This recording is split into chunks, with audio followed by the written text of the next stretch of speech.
Hello friends, just a little short for you today.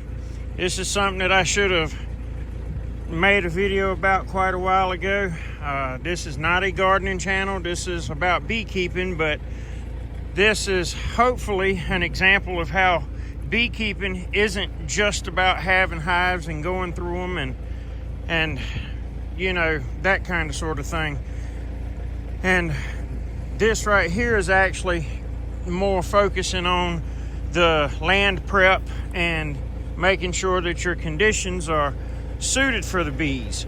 And what you're seeing here is, if you look, you see all these little black rings. Well, those are 1 gallon pots that these right here actually have mimosa trees in them, these that are mostly buried.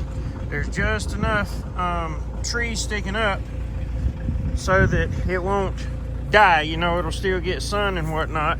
And this is something that I didn't actually learn about until this year.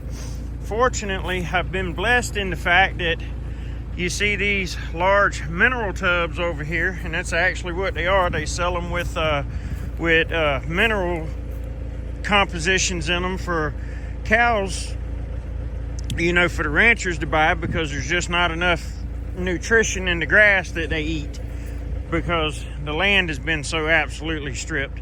Anyway, that's a conversation for another day on another channel. But what I've done here is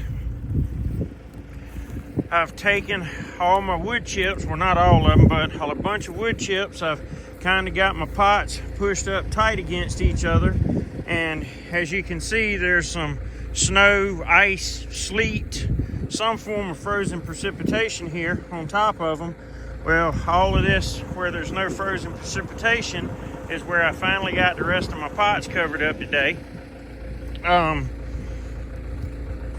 Well, covered up, insulated around, or whatever you want to call it. So the idea here is that this will help insulate the pots so that they don't freeze, because a frozen root ball is a dead root ball.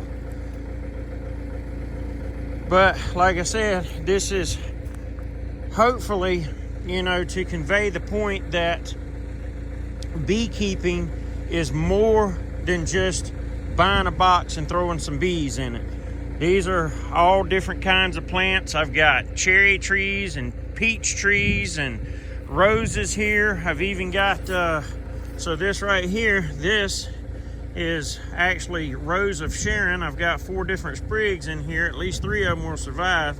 Right there in the center, right there, is another little bitty one that once I got them all into pots, even that one recovered and grew this summer because it was hot weather when I harvested these from a friend's property.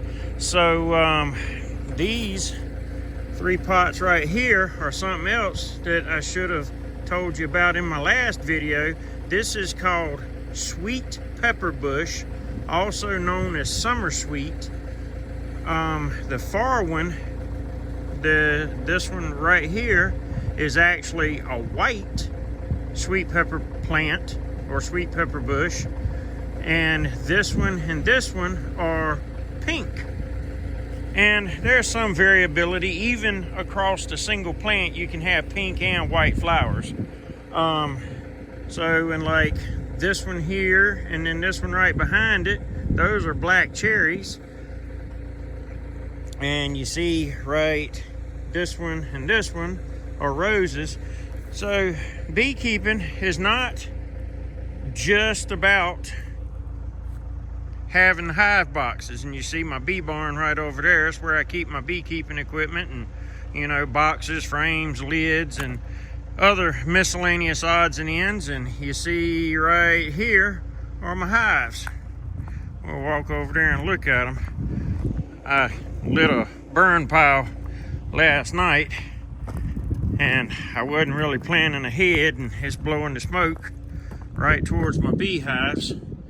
But I don't think that it's a high enough concentration of smoke to cause a problem with them. So you see, I've got 7 sitting here, and those 3 on the far frame, on the far hive stand, And this one right here, I'm not sure the clusters are big enough to keep them from freezing, but these three, this one, and this one, I'm pretty sure they're gonna come out of winter very, very strong, especially that double deep sitting right there.